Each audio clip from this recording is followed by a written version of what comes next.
laughing and drunk. My husband boasted to his friends that I was a pathetic trophy wife, a beautiful anchor dragging him down to the depths of mediocrity. He had no idea I was standing in the shadows of the hallway, clutching a wax-sealed envelope that contained a $2 million priority share agreement, a gift designed to catapult him into the elite echelons of Manhattan's private equity world. Without a single tear, I turned back toward my home office, flipped the switch on the heavy-duty industrial shredder, and fed his entire future into the steel blades. My name is Sloane Sterling. I am 30 years old, and before I tell you how I dismantled the life of the man I once loved, let me know in the comments. Have you ever been severely underestimated by someone who wasn't even playing in your league? The air in our Upper East Side penthouse was thick with the scent of $400 a bottle bourbon and the heavy, cloying aroma of expensive cigars. To any outsider, we were the American dream personified. My husband, Julian Thorne, was the quintessential New York success story, 32 years old, a vice president at a mid-tier investment bank, and a man who wore his ambition like a tailored Tom Ford suit. He loved the theater of success. He loved the way the floor-to-ceiling windows framed the Chrysler building behind him as he held court. For 3 years, I had played my part to perfection. I was the quietly creative wife, the freelance graphic designer who spent her days in silk pajamas, allegedly tinkering with logos for local boutiques, while Julian conquered the financial world. I was the supporting character in the Julian Thorne show. The reality, I was the showrunner. What Julian and his insufferable circle of Ivy League sycophants didn't know was that I'm the founder and sole proprietor of Aegis Capital, an anonymous hedge fund that moves markets and swallows companies for breakfast. I didn't own a share of this penthouse. I owned the entire building. I didn't live off his bonuses. I was the one who anonymously cleared the $30,000 monthly maintenance fees through a complex web of shell companies just to keep his fragile ego from shattering. I had kept the secret because in the beginning I wanted to be loved for Sloane, the woman, not the balance sheet. But as Julian climbed the corporate ladder, I had secretly greased for him his condescension turned into a weapon. Tonight was his pre-promotion celebration. He was convinced that by the first of the year he'd be named a partner. He was so sure of his own brilliance that he didn't notice the catering was handled by a Michelin star team I had on retainer, or that the vintage bourbon he was pouring was a rare bottle I'd had flown in from London. I had been in the kitchen playing the gracious hostess, making sure the Wagyu sliders were perfect and the glasses were never empty. His mother Evelyn and his sister Serena had spent the afternoon helpfully suggesting I look into a real job, perhaps as an assistant to one of Julian's colleagues, so I wouldn't be such a financial burden on their boy. I had smiled, nodded, and kept my mouth shut, knowing that the envelope in my office would change everything for us. I was finally ready to let him in. I was ready to give him the $2 million buy-in for the real estate project he'd been obsessed with. I picked up the envelope, the gold-pressed seal of Aegis Capital, glinting under the kitchen lights. I felt a surge of nervous excitement. This was the night we became a power couple. But as I approached the heavy oak doors of the den, the sound of raucous, mocking laughter stopped me cold. "Come on, Julian," I heard his best friend Miller drawl. "Sloane's a 10-man. You can't deny that. She's the perfect arm candy for the gala circuit." "Arm candy is great for a VP Miller," Julian's voice boomed, dripping with a drunken, toxic arrogance I had never heard before. "But I'm moving into the big leagues now. To be a managing director, you need a partner who brings something to the table. Sloane. She's a pathetic moocher. Her entire existence revolves around sitting in her pajamas, playing with colors on a screen for pennies. I'm the one carrying the mortgage. I'm the one providing the life she's grown far too comfortable in." The hallway seemed to tilt. My grip tightened on the envelope, the paper crinkling under my fingers. "So what's the plan?" another voice asked. "You going to keep her around as a maid?" Julian snorted a sound of pure contempt. "I'm not staying. I'm just waiting for the ink to dry on the Apex deal next month. Once my partner shares are locked in and my new bonus structure is set, I'm filing the papers. I've already got Vanessa lined up to move in by April. Vanessa actually understands the world I live in. She's got the pedigree. Sloane. Sloane was a starter wife. She's served her purpose, but it's time for an upgrade. Vanessa, the daughter of his CEO. I had seen her at the last firm gala, 22 years old, wearing a dress that cost more than Julian's car, and looking at my husband like he was the son. I stood there, the gold seal of the $2 million gift, mocking me. The man I had spent 7 years supporting, the man whose career I had secretly built from the shadows, was planning to discard me like an outdated model of a smartphone. He was plotting to kick me out of a home I owned while sleeping with a socialite half his age, and mocking my intelligence to a room full of losers. In that moment, something shifted inside me. The supporting wife died, and the CEO of Aegis Capital took the wheel. I didn't storm in, I didn't scream. I didn't give him the satisfaction of seeing my heart break. I turned on my heel, my heels clicking softly on the marble floors he thought his sweat had paid for, and walked straight into my office. I locked the door. The room was silent, save for the hum of my triple monitor setup, displaying real-time global market data. I looked at the envelope. $2 million. It was a drop in the bucket for Aegis, but it would have been a godsend for Julian. It was the key to the kingdom he so desperately wanted to rule. I flipped the switch on the industrial shredder. The low, guttural growl of the machine filled the room.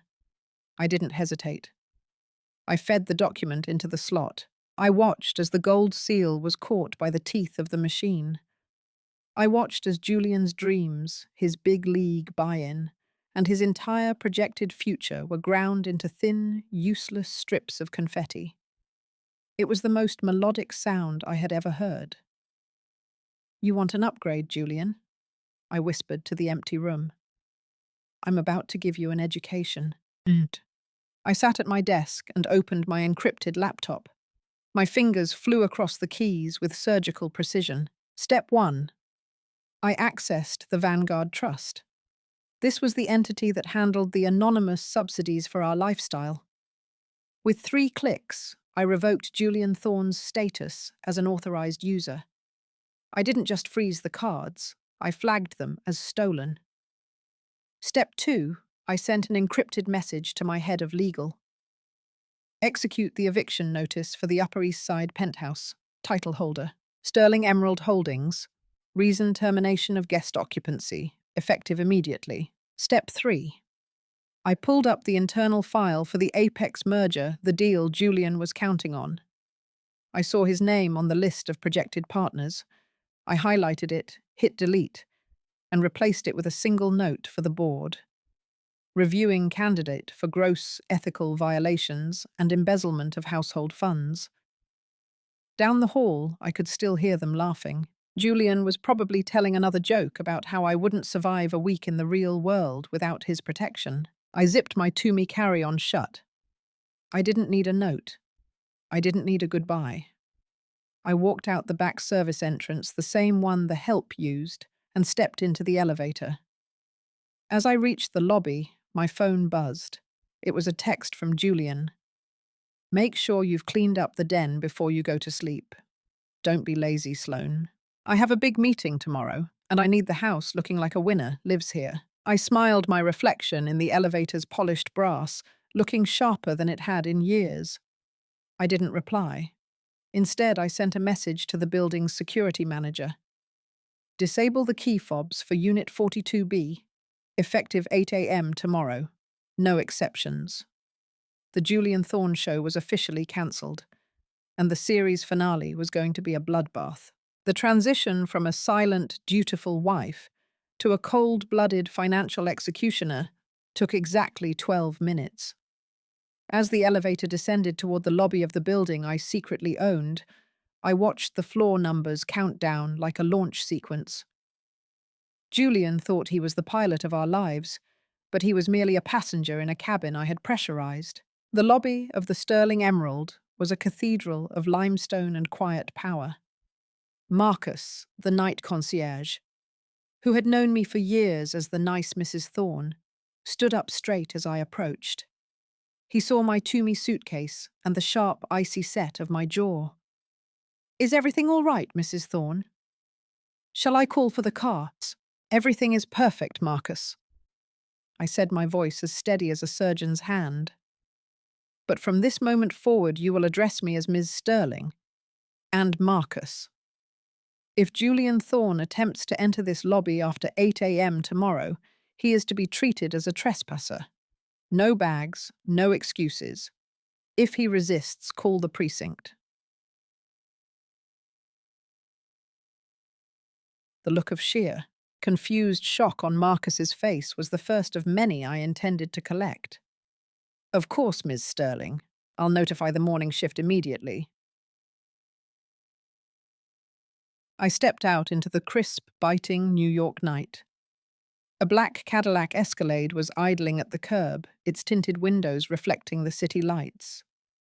The driver, a man named Elias, who worked exclusively for Aegis Capital, stepped out to take my bag. The plaza, Ms. Sterling. The plaza, Elias. "And tell the team I want the secure line open in 20 minutes. We have a busy night ahead." As the SUV pulled away, I looked up at the glowing windows of the penthouse. Up there, Julian was likely still pouring my bourbon, bragging about a future that had just been fed into a shredder. He truly believed he was the architect of his own success. He didn't realize that every lucky break he'd had in the last 5 years was the introduction to the CEO of Apex, the sudden approval of his high-risk trades. The invitation to join the elite yacht club had been a chess move made by me. I hadn't just loved him, I had curated him. I arrived at the plaza and was whisked through a private entrance to the royal suite. The staff here didn't know Sloane, the graphic designer. They knew Sloane, the woman who could buy and sell the hotel on a whim. Inside the suite, I kicked off my heels and sat at the mahogany desk.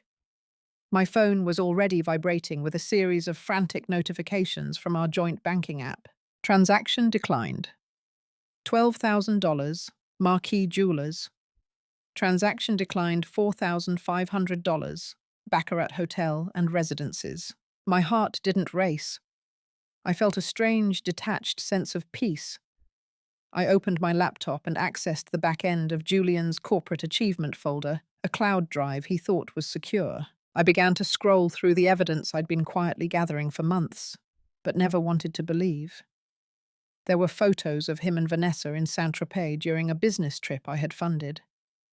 There were emails to his mother, Evelyn, discussing how they would split the settlement money once he divorced me. "She's a simple girl," Mum Julian had written in October. "She won't even know what hit her. I'll offer her a couple $100,000 to go back to her little hometown, and she'll think I'm being generous. She doesn't have the brains to check the asset disclosures." I felt a cold smile spread across my face. I opened a new document and began drafting the counterstrike. At 2 a.m., my personal cell phone rang. It was Brenda, my mother-in-law. I put it on speaker and took a slow sip of ice-cold mineral water. "Sloane, where the hell are you?" Her voice shrieked, echoing off the gold-leafed walls of the suite. "Julian just called me in a panic. He's at some club with clients and his cards aren't working. He said you were acting unstable earlier. Did you do something to the accounts?" "Hello, Brenda," I said calmly. "I'm surprised you're still awake. Aren't you usually busy browsing the catalogues for the Hamptons house you think Julian is buying you? Don't you take that tone with me, you ungrateful girl. My son works 18-hour days to give you a life you don't deserve. He told me how you just sit around that apartment while he brings home the millions.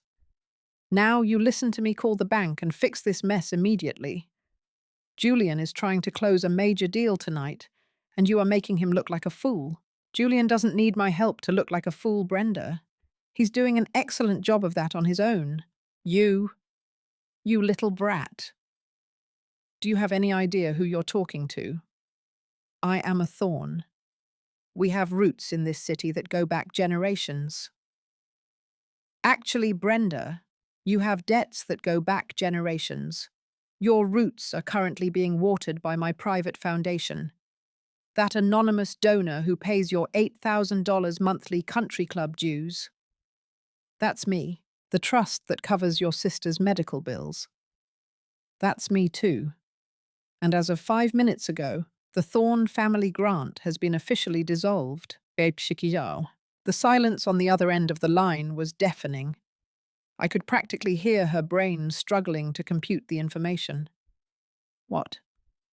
What are you talking about? That's impossible.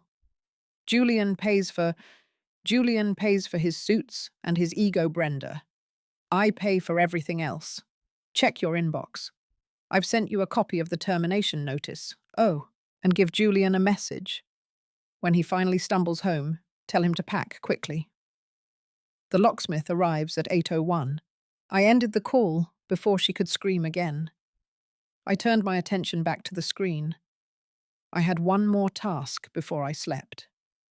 I accessed the internal server for Vanguard Holdings and pulled up the file on Apex Global. Julian thought he was buying into a titan. He didn't realize that Apex had been cooking their books for 3 fiscal quarters. I had been planning to use the $2 million gift to give him enough leverage to catch the fraud and save the firm, making him a hero.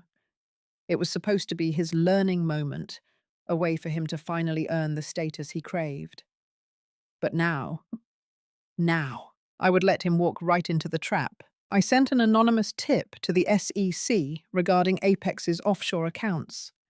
Then I authorized a massive short sell of Apex stock for tomorrow morning. By the time Julian realized his cards didn't work, his house wasn't his, and his wife wasn't a moocher, he would also realize that the company he had staked his entire future on was a sinking ship. And I was the one who had just pulled the plug. I leaned back in the plush velvet chair, looking out at the city lights. Julian had called me a pathetic anchor. He was about to find out what happens when the anchor is cut loose and the ship is left to face the storm alone. I fell asleep to the sound of the city humming below the most restful sleep I had enjoyed in 7 years. The starter wife was gone. The predator had returned. The sun hadn't even begun to peek over the East River when the first tremors of Julian's new reality hit his phone. From my suite at the plaza, I watched the digital fallout through a mirrored server. At 6:15 a.m., his alarm would have gone off. At 6:20 a.m., he would have reached for his phone to check the markets. At 6:22 a.m., he would have seen the first notification that changed everything. Alert, your access to the Thorne Sterling Multi-Asset Trust has been revoked. I sipped my black coffee, watching the city wake up through the massive windows. In my world, information is the only currency that matters, and Julian was currently bankrupt. By 7:30 a.m., Julian was at the flagship Chase branch on Madison Avenue, likely still wearing his tuxedo shirt from the night before, smelling of desperation and stale bourbon. I knew this because Elias, my driver, was parked across the street providing me with a play-by-play. "He looks frantic, Ms. Sterling." Elias's voice crackled over the secure line. "He's been at the teller window for 10 minutes. He's gesturing wildly. Now a manager is coming out." I could almost see the scene. Julian, with his practiced master of the universe posture, trying to demand why his cards were flagging as stolen. He would be using his "do you know who I am" voice, the one he used on waiters and Uber drivers. Inside the bank, Julian was learning the most humiliating lesson of his life. "I'm sorry, Mr. Thorne." The manager would be saying, her voice echoing in the marble lobby. "But the primary account holder, Aegis Capital, has removed you as an authorized user. Furthermore, there is a flag on these accounts for unauthorized personal expenditures. We've been instructed to retain the physical cards." "Aegis Capital," Julian would have stammered, his face flushing a deep, bruised purple. "That's a mistake. My wife's Sloane. She's a freelance designer. She doesn't even have a LinkedIn profile. I'm the VP at Thorne and Co. I am the account. The paperwork says otherwise, sir. According to our records, you have been a guest user on a corporate expense line for the past 5 years. That line was terminated at midnight. While Julian was being escorted out of the bank by a polite but firm security guard, his mother Evelyn was experiencing her own personal hell at Bergdorf Goodman. She had gone there for retail therapy, after our midnight phone call, convinced that I was simply having a hormonal breakdown and that Julian would fix the money by morning. She had a $14,000 lizard skin handbag sitting on the glass counter when the sales associate returned with a grimace. I'm so sorry, Mrs. Thorne. The card has been declined. In fact, the system is telling me the account has been closed for breach of contract. Breach of what? Evelyn shrieked, her voice shattering the quiet elegance of the floor. Check it again. My son is a Thorne. We own half of this city. Actually, ma'am, the associate said, her eyes dropping to the computer screen, the billing address for this card isn't a Thorne residence. It's registered to a holding company in the Cayman Islands, and they just sent a real-time stop payment on your entire autumn wardrobe. Evelyn was forced to leave the store empty-handed, walking past the socialites she had spent years looking down upon, her face burning with the shame of the newly impoverished. Back at the penthouse, the clock struck 8 a.m. Julian arrived at the front door, sweating, his hair disheveled. He swiped his fob. The light stayed red. He swiped again, harder, the plastic clicking against the reader. Nothing. He pounded on the door, his voice echoing in the quiet, carpeted hallway of the 42nd floor. Sloane, open this damn door. What did you do?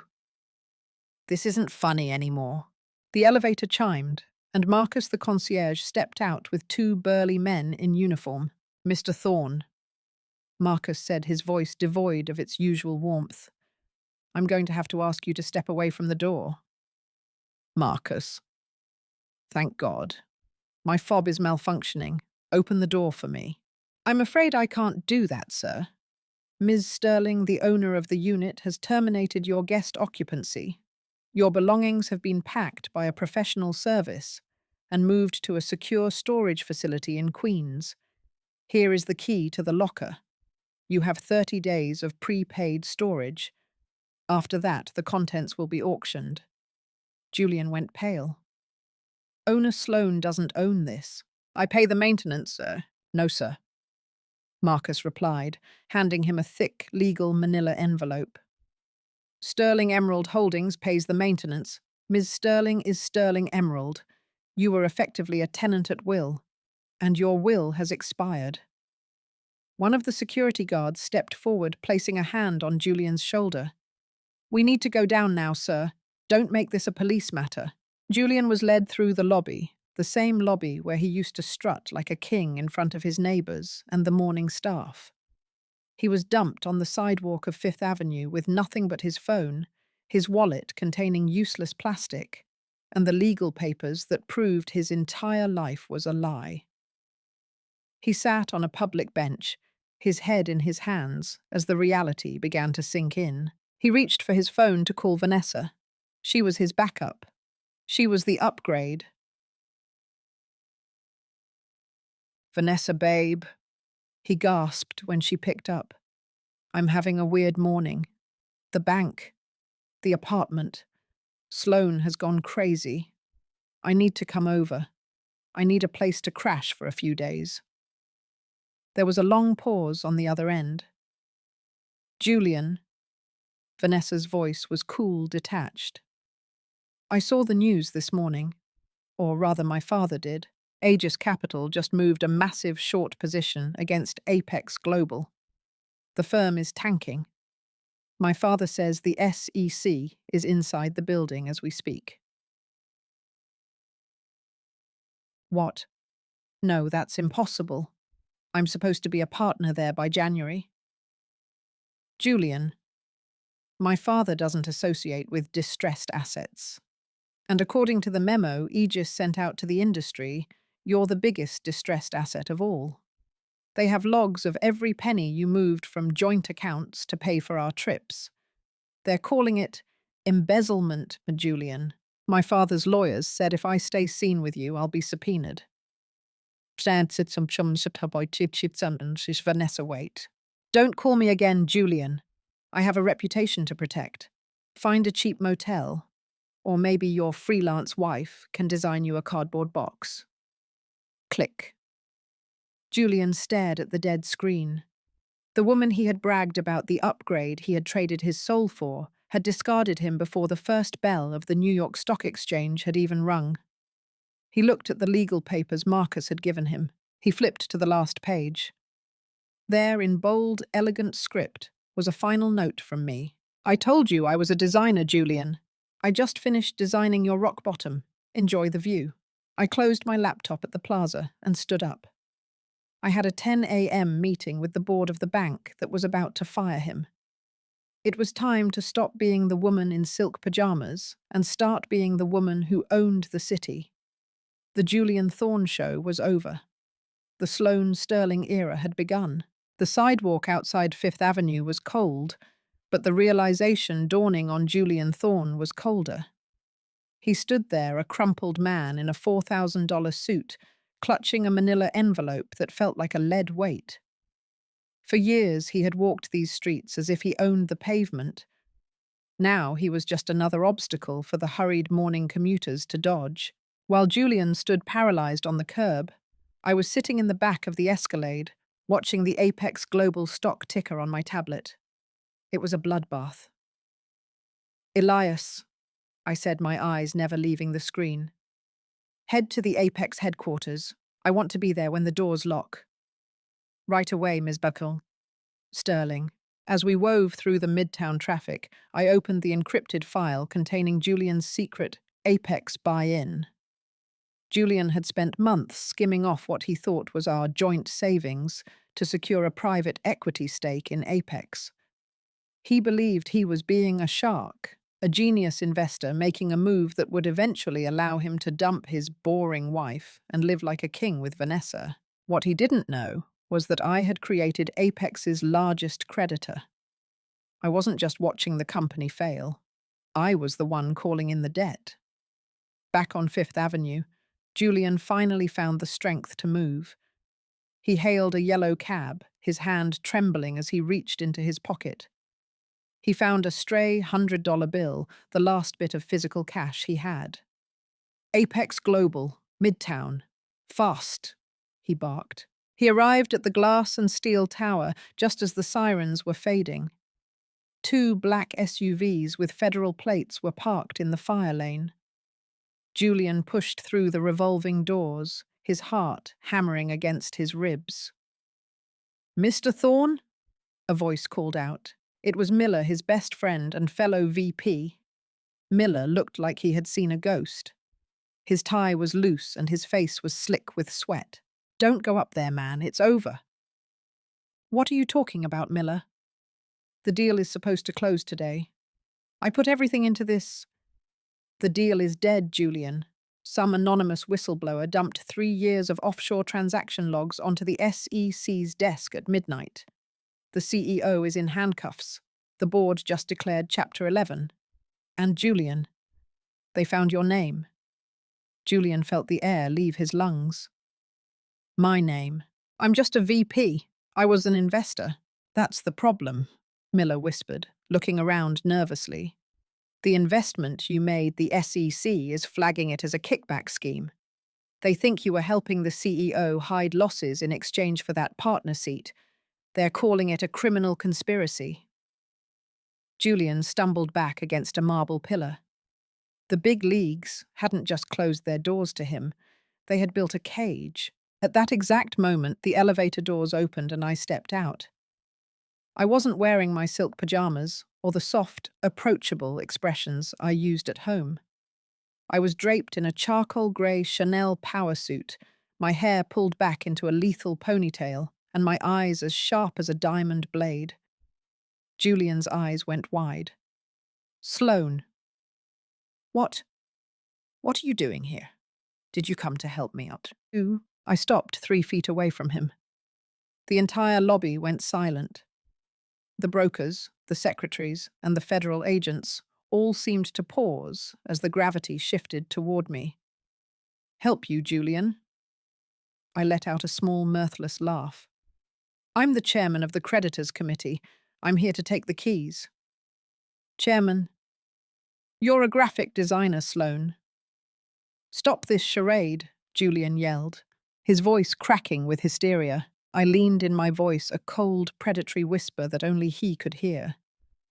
"I haven't been a designer in a decade, Julian. I'm the woman who paid your salary. I'm the woman who bought your brilliance. And today, I'm the woman who is taking back every single thing I lent you, including your freedom." I turned to the lead SEC agent. "Officer Mr. Thorne is right here. I believe you have some questions regarding the $80,000 in unexplained deposits in his Cayman account, the ones he stole from my household funds." As the agent stepped forward to escort a screaming Julian into a private room for questioning, I walked past him without a second glance. I had a company to liquidate, and Julian Thorne was officially a line item I had already written off. By 2 p.m., the news had hit the Wall Street Journal digital edition. Apex Global collapses. Hedge fund Titan Aegis Capital set to acquire assets. But for Julian, the nightmare was moving from the boardroom to the streets. The SEC hadn't arrested him yet. They were letting him sweat, Joe, as Marcus, my lawyer, put it. But they had confiscated his passport and his phone. He was released from the lobby into the afternoon sun, a man with no identity, no credit, and no home. He walked 10 blocks in a daze before he realized he had nowhere to go. He called his sister Serena from a payphone, a relic of a city he no longer understood. "Serena, it's Julian. I need you to pick me up. I'm at 42nd and Lex." "Julian," Serena's voice was hysterical. "Don't you dare call me. Do you have any idea what's happening? 2 guys in suits just showed up and towed my car. They said the lease was terminated for fraudulent application. And Mum is being kicked out of the club. She's having a heart attack. Julian, and we can't pay the private ambulance." "Serena, listen to me." "No. You listen. Sloane sent us a bill, Julian. A bill for $4.5 million. She has receipts for every bag, every vacation, every cent she gifted us. She said if we don't sign a non-disclosure and a total waiver of any claims to your estate, she's going to file a civil racketeering suit against the whole family. Mum signed it, Julian. She signed it an hour ago just to keep the lights on." "She can't do that." Julian groaned, leaning his head against the cold metal of the phone booth. "She's my wife." "She's not your wife anymore, you idiot. She's your landlord, your boss, and your executioner. Stay away from us." Click. Julian was alone. Truly, terrifyingly alone. He spent the next few hours wandering through Central Park, watching the families and the couples realizing that every friend he had was tied to the money he no longer possessed. He tried to go to his gym to shower, but his membership had been revoked. He tried to enter his favorite bar, but the bouncer, who he had tipped hundreds of dollars over the years, simply shook his head. "Orders from the top, Mr. Thorne. You're on the no-entry list for the entire hospitality group." As the sun began to set, Julian found himself drawn back to the Sterling Emerald building like a moth to a flame. He stood across the street, watching the warm glow of the penthouse he once called home. He saw a moving van parked out front. Workers were carrying out his mahogany desk, his collection of rare spirits, and his ego-stroking trophies. They were being loaded into a truck marked Debt Liquidation Services. Then he saw me. I stepped out of the lobby, flanked by Marcus and a team of consultants. I looked radiant, transformed by the shedding of a 7-year lie. I wasn't the anchor anymore. I was the storm. Julian broke. He ran across the street, dodging a taxi, and collapsed at my feet on the sidewalk. "Sloane, please," he sobbed, reaching for the hem of my coat. The people on Fifth Avenue stopped to stare at the spectacle of a man in a ruined suit, begging a woman who looked like a queen. "I'm sorry, I was drunk. I didn't mean any of it. Vanessa meant nothing. You're my world, Sloane. We can start over. I'll do anything." I looked down at him. I didn't feel anger. I didn't even feel satisfaction. I felt the kind of profound indifference one feels toward a broken piece of machinery that is no longer worth fixing. "Start over," I asked, my voice carrying clearly in the evening air. "With what, Julian? You have no money. You have no career. You have no reputation. You don't even have a soul that isn't for sale." "I have you," he whispered, tears streaming down his face. "No," I said, leaning down so only he could hear the final nail in the coffin. "You never had me. You had a fantasy of a woman you thought you could control. But while you were playing house, I was playing God. You wanted a partner who brings something to the table, Julian. Well, I am the table, and I'm taking it home." I stood up and signaled to the security team. "Get him away from my building. If he comes within a block of here again, file the restraining order." "Sloane, you can't do this. I'll sue you. I'll tell everyone you're a fraud," he screamed as the guards dragged him away. I paused and turned back, a ghost of a smile on my lips. "Go ahead, Julian. Tell the world that your pathetic wife was actually the most powerful woman in New York. Tell them you were so stupid, so blinded by your own vanity, that you didn't notice you were married to the person who owned your entire life." I stepped into my car and closed the door. The sound of his screaming was silenced by the heavy, soundproof glass. As we pulled away, I pulled out my phone and made one final call. "Marcus, send the files on the family's gift taxes to the IRS tonight. I want the Thorne name erased by Monday." I leaned back against the leather seat and looked out at the New York skyline. The lights were glittering, and for the first time in 7 years, I didn't have to pretend to be anything less than the woman who owned them all. Julian Thorne was a ghost, Vanessa was a footnote, and Sloane Sterling. Sloane Sterling was just getting started. While Julian Thorne was being physically dragged away from the Sterling Emerald, the financial ghost of his family was being systematically exorcised from the elite zip codes of New York. I sat in the darkened sanctuary of my new office at Aegis Capital, the 60th floor of a tower that overlooked the very streets Julian now haunted. Before me, 3 monitors flickered with the final cleaning of the Thorne legacy. "Status on the New Jersey property?"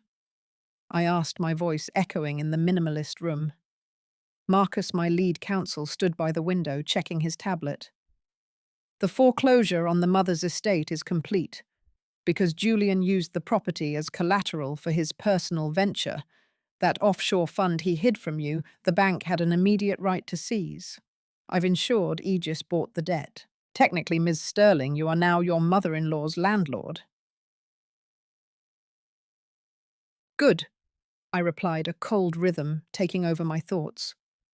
"Send the notice. I want her moved to a 2-bedroom rental in Secaucus by Friday. No more country clubs. No more Thorne family galas. Just the reality of a social security check she never thought she'd have to rely on." By Wednesday morning, the social execution was in full swing. Serena Thorne, Julian's sister, was sitting in a trendy West Village brunch spot, trying to convince a group of friends that the car repossession had been a clerical error. "It's just a temporary freeze." Serena laughed nervously, clutching a designer bag that, unbeknownst to her, was already flagged for recovery. "Julian is moving some assets around. We're actually looking at a place in the Hamptons for the summer."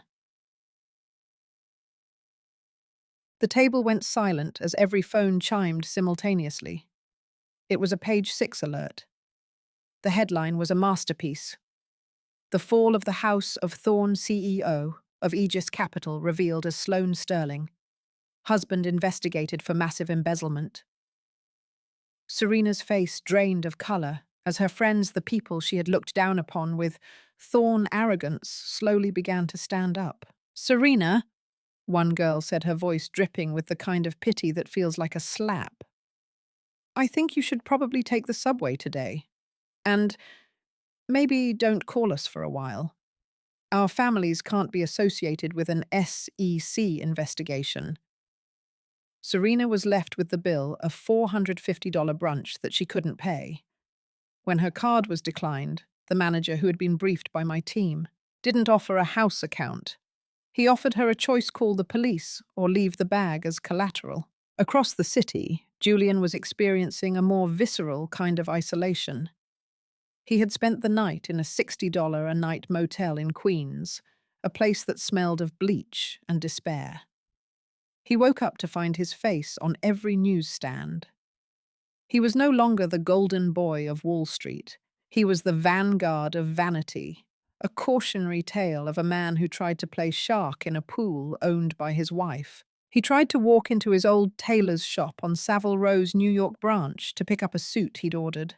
"I'm sorry, Mr. Thorne," the tailor said, not even looking up from his fabric. "The order was cancelled. The deposit was reclaimed by the funding source." "I paid that deposit myself," Julian roared. "Actually, sir." The tailor looked at him with a weary disdain. "The wire came from an Aegis subsidiary. They've requested a refund for unauthorized use of corporate capital. Please leave before I call security. You're scaring the legitimate clients." Julian stood on the sidewalk, his $4,000 suit now wrinkled and stained, realizing that the Thorne name was no longer a key. It was a lock, and I had the only hand that could turn it. By Thursday, the mercy phase of my plan ended. It was time for the forensic strike. Julian had always thought he was clever with numbers. He had spent years siphoning off bits of our household budget money I had intentionally overfunded into a series of offshore accounts in the Cayman Islands. He called it his Freedom Fund. He had planned to use it to start a new life with Vanessa, believing I was too creative and flighty to ever check the ledgers. What he didn't realize was that the accountant he had hired to set up those funds was actually a senior forensic specialist on my payroll. I hadn't just watched him steal, I had provided him with the bucket. "Julian is at a public library in Midtown," Elias reported over the comms. "He's been there for 4 hours, likely trying to access his offshore portals. He looks desperate." "Let him in," I said, a dark smile playing on my lips. "I want him to see the balance." In a dimly lit corner of the library, Julian's hands shook as he typed in his 16-digit encryption key. He needed that money. It was $800,000 enough to hire a high-powered defense attorney and skip town if the SEC got too close. He hit enter, his breath hitching in his throat. "Account balance $0. Julian blinked. He refreshed the page. He typed the key again. Transaction history. Transfer to Internal Revenue Service. Back taxes and penalties, $650,000. Transfer to Aegis Capital. Restitution for embezzlement, $150,000. Underneath the transactions was a single memo note. "Taxes are a civic duty, Julian. Thank you for your contribution. S." Julian let out a strangled cry, slamming his fists onto the library table. A librarian shushed him, but he didn't care. He was a dead man walking. He had no cash, no credit, no house. And now the Freedom Fund he had spent years building through betrayal was gone, handed over to the government by the very woman he had called useless. But I wasn't done. I wanted the Thorne name to be synonymous with fraud in the federal archives. I authorized Marcus to hand over the blue folder to the IRS and the Department of Justice. This wasn't just about Julian's theft. It was about the family's entire history of tax avoidance. I had documentation showing how Evelyn Thorne had used charitable donations to pay for Julian's private school tuitions, and how they had laundered family gifts to avoid estate taxes for 30 years. "They're going after the mother, too," Marcus asked, his pen hovering over the filing. Evelyn knew, I said, my voice hardening. She sat at my dinner table for 7 years, eating food I paid for while whispering in Julian's ear that I wasn't classy enough for their lineage. She encouraged him to find a real wife like Vanessa. If she wants to be a thorn so badly, she can share the thorn's fate. By Friday afternoon, the federal government moved in. Julian was sitting in a park, eating a stale sandwich he'd bought with the last few dollars from his pocket, when 4 agents in windbreakers surrounded him. Julian Thorne, you're under arrest for wire fraud, tax evasion, and conspiracy to commit securities fraud. As they clicked the handcuffs onto his wrists, a crowd gathered. In New York, everyone loves a fall from grace.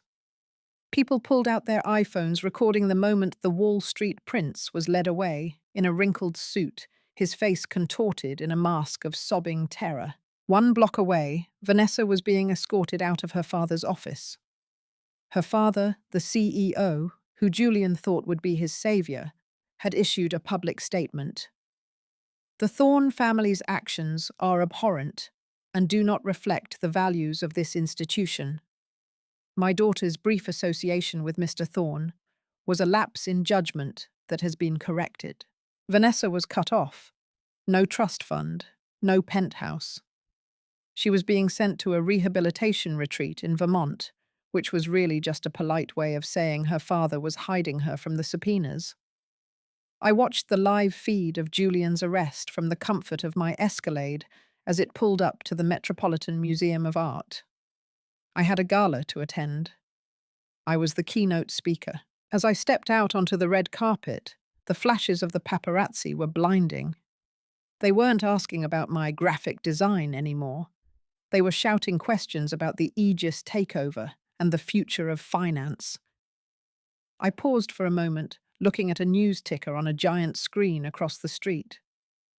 Julian Thorne taken into custody, bail set at $5 million. I knew he couldn't pay $5, let alone $5 million. His mother was currently being questioned by the IRS, and his sister was being evicted from her West Village life. The House of Thorne was not just falling, it was being erased from the map.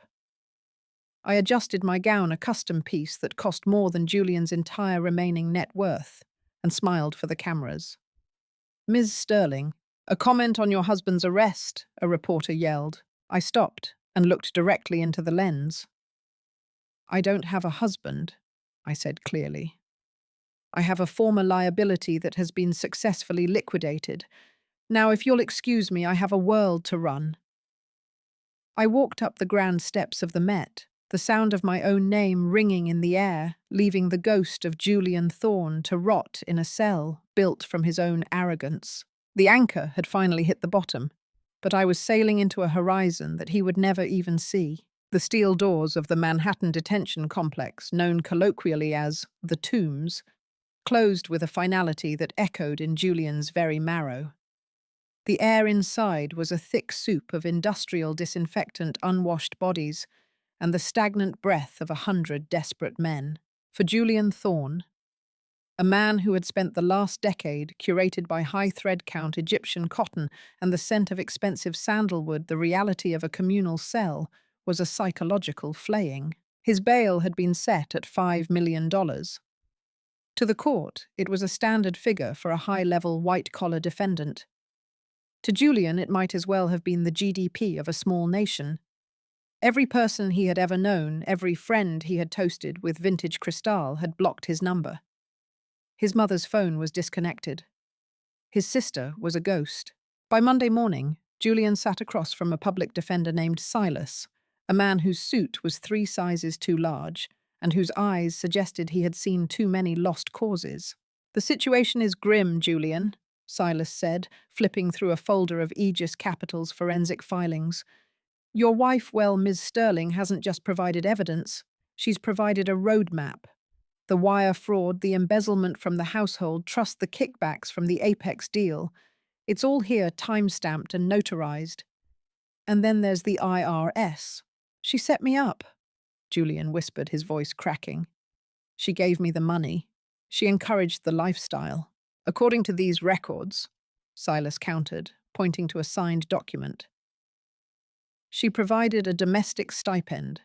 You were the one who moved it into offshore shells. You were the one who signed the tax returns claiming 0 foreign assets. That's perjury, Julian. That's federal time. Julian leaned back, the cold plastic of the chair biting into his spine. I need to see her. If I can just talk to her, she'll soften. She's emotional. She's a designer, for God's sake. Silas let out a dry, pitying laugh. Ms. Sterling isn't a designer, Julian. She just concluded the acquisition of the bank that used to employ you. She's the one who authorized your termination for moral turpitude. She doesn't want to talk to you. She wants to audit you. While Julian rotted in a cell, I was standing in the center of the grand ballroom at the St. Regis. The event was a high-stakes auction for Manhattan commercial real estate, the very big league world Julian had tried to buy into. The centerpiece of the auction was the Thorn Apex development project, a massive glass tower in the Hudson Yards that Julian had dreamed of owning a piece of. He had fantasized about his name being on the plaque in the lobby. Going once at 80 million, the auctioneer droned. I raised my paddle with a flick of my wrist. 90 million cash. The room went silent. The other bidders' men who had ignored me at cocktail parties for years while they talked shop with Julian now looked at me with a mixture of terror and awe. They realized that I wasn't just a player. I was the house. Sold to Aegis Capital, the auctioneer announced. I walked out of the ballroom, my heels clicking a victory march on the marble. Marcus was waiting by the door. The IRS has finished their seizure of the Thorne family assets in New Jersey, Marcus reported. Evelyn Thorne was evicted this morning. She tried to take a set of sterling silver that belonged to her grandmother, but the agents flagged it as part of the asset recovery for the back taxes. She's currently at a roadside motel in Secaucus. And Vanessa, I asked. Her father has officially disowned her to save the firm's reputation. She's been cut off from her trust. Last we heard, she was trying to sell her jewelry to a consignment shop in Soho. But since the items were purchased with Julian's embezzled funds, the shop had to notify the authorities. They were seized as evidence. I felt a brief flash of something not joy, but a profound sense of cosmic balance. The people who had viewed me as an ornament were now finding out how heavy an ornament can be when it decides to sink the ship. Against the advice of his lawyer, Julian managed to secure a 1-hour emergency release under guard to settle his personal affairs before his formal arraignment.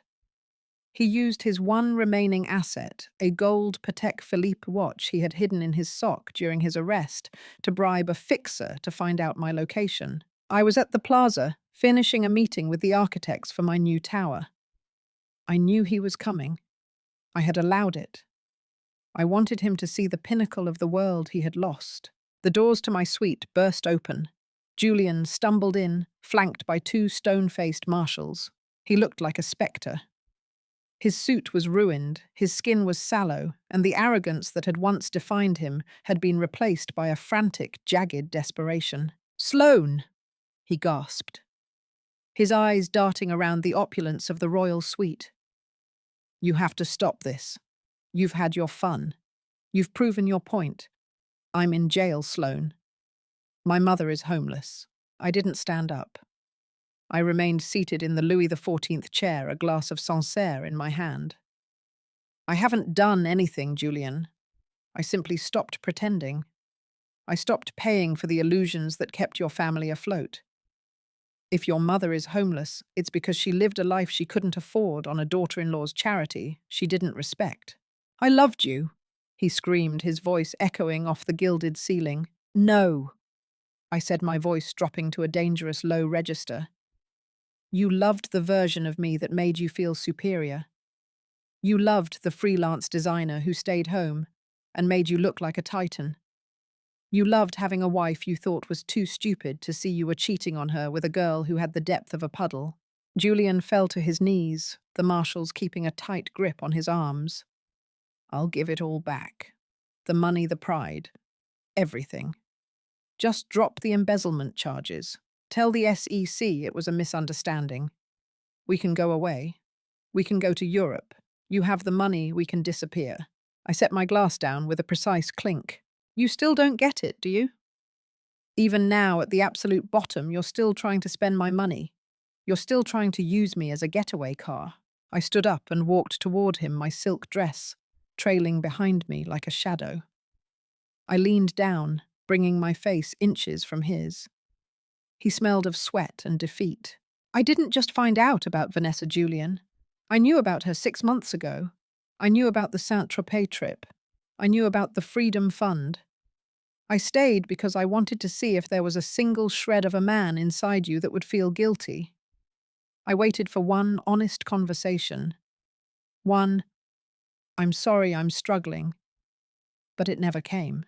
I pulled a small digital recorder from my pocket and hit play. It was the recording from the night of the party. Julian's voice filled the room. "Sloane. She's a pathetic moocher, a starter wife. I'm just waiting for the ink to dry on the Apex deal to kick her out." Julian's face went white. The marshals looked at him with visible disgust. "I didn't destroy you, Julian," I whispered. "You recorded your own death warrant. You built the gallows. I just provided the rope. And as for the Apex deal, I bought the company this morning. I'm the one who decided to liquidate it. You put your entire stolen fortune into a company that I now own. Effectively, you gave me back my own money with interest." Julian began to sob. Not the sob of a man who was sorry, but the sob of a man who realized he had been outplayed by a master. "Take him back," I said to the marshals. "He's trespassing on my time." "Sloane." "Sloane, please," he wailed as they dragged him toward the door. "You're a monster. You're heartless." I turned back to the window, watching the sunset paint the Manhattan skyline in shades of bruised purple and gold. "No, Julian," I said to the empty room. "I'm just a woman who finally checked the balance of her soul and realized you were a debt I couldn't afford to carry anymore." The door slammed shut. The silence that followed was the most beautiful thing I had ever heard. I picked up my phone and dialed Marcus. "The deposition for Vanessa starts tomorrow at 9. Make sure the DA has the photos of the Saint-Tropez trip. If she wants to be a thorn, she can share his cell block." I walked out onto this balcony, the wind whipping my hair. Below me the city was a grid of light and shadow, a machine that I now helped run. Julian Thorne was a footnote. His family was a memory. I was Sloane Sterling. And for the first time in my life, I wasn't designing a logo or a brand. I was designing a legacy that nobody, least of all a man like Julian, could ever touch again. The liquidation was complete. The profit was my freedom. The final gavel of the New York State Supreme Court didn't sound like a weapon. It sounded like a door closing on a tomb. Julian Thorne had been sentenced to 7 years in a federal penitentiary, followed by a lifetime of restitution that he would never be able to pay. As he was led out of the courtroom in a drab, ill-fitting jumpsuit, a far cry from the bespoke Italian wool he once wore. Like armor, he turned to look at me one last time. I didn't look back. I was busy reviewing a merger acquisition on my tablet. To Julian, I was the woman who had destroyed his life. To the world, I was the woman who had survived him. But to myself, I was finally just me. 6 months had passed since the liquidation of the House of Thorne. The tabloid frenzy had cooled, replaced by a deep, hushed respect in the corridors of power. The name Sloane Sterling was no longer a secret whispered in the shadows of shell companies. It was etched in glass and steel across the Manhattan skyline. I stood on the helipad of the new Sterling Tower, the crowning jewel of the Hudson Yards. The wind at 60 stories up was fierce, but it felt clean. It felt like a benediction. "The gala is starting, Ms. Sterling," Elias said, stepping onto the roof. He was no longer just my driver. He was the head of security for a global empire. "The governor and the mayor are already downstairs. Everyone is waiting for the woman of the hour." "Thank you, Elias. Give me 5 minutes." I looked out over the city. Below me, New York was a pulsing grid of ambition and consequence.